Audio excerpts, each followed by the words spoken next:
there is priorities and there's one A, one B, but then it starts going down the line. And that's a part of what love is too. Mm-hmm. It's the maintenance of it. Yeah. It's the organization of it. It's the principles of it and maintaining the principles.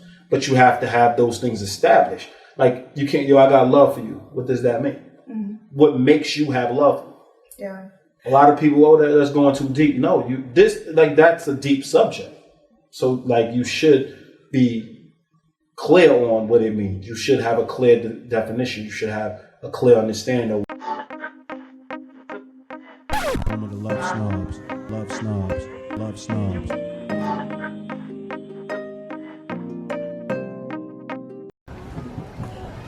So a lot of people talk about first dates, or when they're meeting people, or when they're talking to somebody online, when they're inboxing somebody regarding dating. And a lot of people, feel like it's impersonal to talk about personal things on a first date. And, we disagree wholeheartedly. Well, there's the do's and the don'ts of the first date, and a lot of people believe that there's things that you shouldn't touch on a first date. You shouldn't get so personal. And a lot of people believe that you should actually take the time to actually start liking them and then find out the personal things. And I think that we believe that that's backwards. Like on the first date, you should put it all out there so that you can give the other person choice. Definitely. You guys should talk about all the deep things so that there's no surprises, so that when you do like the person, you're not conflicted, right? Definitely. Because that's where the conflict comes from. It's like, or you're already into them, your feelings are already involved. You may have even had sex with them. So it's kind of like, emotional abuse, because you're kind of, emotional suicide, really. Because you're kind of putting yourself in a position to already feel a connection before you really get to know the person. Mm-hmm. When the first date is supposed to get to know the person. It's not supposed to have fun. It's not supposed to just be It's not always going to be fun, just although quote unquote connect. Just have this romantic persona. It's to really get to know a person. So if y'all really use your first dates to get to know people, I think it feels well for the relationship. It starts off, it may start off a little rocky, a little more controversial, a little bit, you might not agree with certain things, but that's good and that's natural and that's how it's supposed to be, because when you're getting to know somebody, you want to actually get all the controversial things out the way. It's about merging. It's about becoming like minds. It's about coming together and making sure, y'all can have a long-term relationship. Well, it's about making an informed decision. Okay. So in order to do that, you have to put everything out there. Definitely. So you can jump in with the feeling of liking somebody, right? Definitely. And like them because of all of the fluffy stuff and the surface level stuff, but you don't really truly know a person until you know their personal information. Definitely. And that should be disclosed immediately. And then a lot of people feel like they've been bamboozled or they've been betrayed, but they really show indications that they didn't really want to know that stuff. People read the body language, or people listen to the speech where they're like mandating, or it's not mandating, but they have a criteria what you do on the first date, and they're following that criteria instead of being themselves. So we need to stop following the criteria of first dates and really expose ourselves, really get to know each other, really put ourselves in positions to really see if this person is going to be a long-term option, because it is all optional until it becomes a final thing, until it becomes a commitment.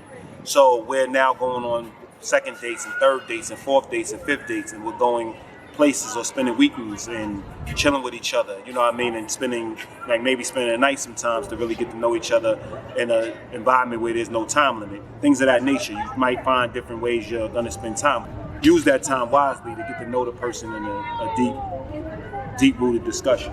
But you made a good point, though. I think that we also need to create a platform for people to feel comfortable having those discussions as well. Definitely. Like, don't give off that body language. Let the other person know that you really want to have an honest discussion with them about who they are. You know what I mean? Like, don't leave anything off the table. Like, I hate to use the cliche, it's a no judgment zone, but I'm trying to learn. I'm trying to get to know you. So within that, I should be able to make a judgment call. And I think it's important that we actually have that space in order to do that. Definitely, you have. And more people should be open to that. I meet a lot of people. I had this discussion at work, and there's a lot of things that people believe that they should leave off the table when they first meet somebody. Definitely. So it's not just it's normal. I guess that's why they would call us relationship architects, because we really look at the relationship from the ground up. We really dissect the relationship. We really study relationships. We really are involved in relationships where other people are just entering relationships. So they don't really want to study it. They really don't want to understand it. They just want to go on how they feel.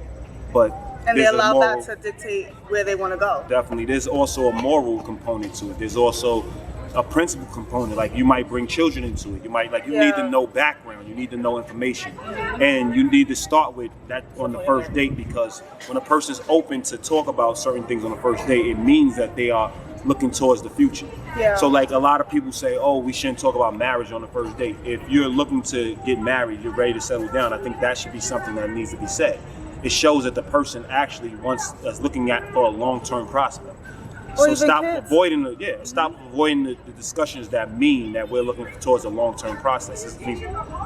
Excuse me. We're not saying that you're gonna be married tomorrow. We're not saying you're gonna have kids tomorrow. And you're not saying we're gonna marry each other. Definitely. We're just saying that that's what we're looking for. So, I mean, like what they say, it shouldn't be an interview, but it is an interview. It's the most important interview of your life. You know what I mean? Like the person you're gonna actually spend time with, the person you're gonna intertwine with. And of course, you're not gonna know everything on the first date, but it starts the dialogue. That's what we're talking about. Start the discussion. That's what accountable love is all about. Starting the discussion. It's not an interrogation. Definitely putting yourself in a real free environment, because the discussions are endless, meaning that you're open to have any discussion you want. Yeah. And that's the important piece. Yeah. So, when you start looking at a first date, start looking at it as a first time to get to know a person inside out. Stop looking at it as a first time to just have a good time with a person. And fluff over and just have fun and drink and not really deal, because essentially that's what you're doing. You're really not dealing. And if you're gonna start the first date not dealing, what do you think is gonna really become of that relationship? Definitely. Think about it. Connections will allow us to have a quality of life. Disconnections also allow us to have quality of life. We have to sift through millions of people we encounter to actually find the right unit to actually go through life with. So remember, we are always connected and disconnected for our quality of life. Make sure you make the right choices.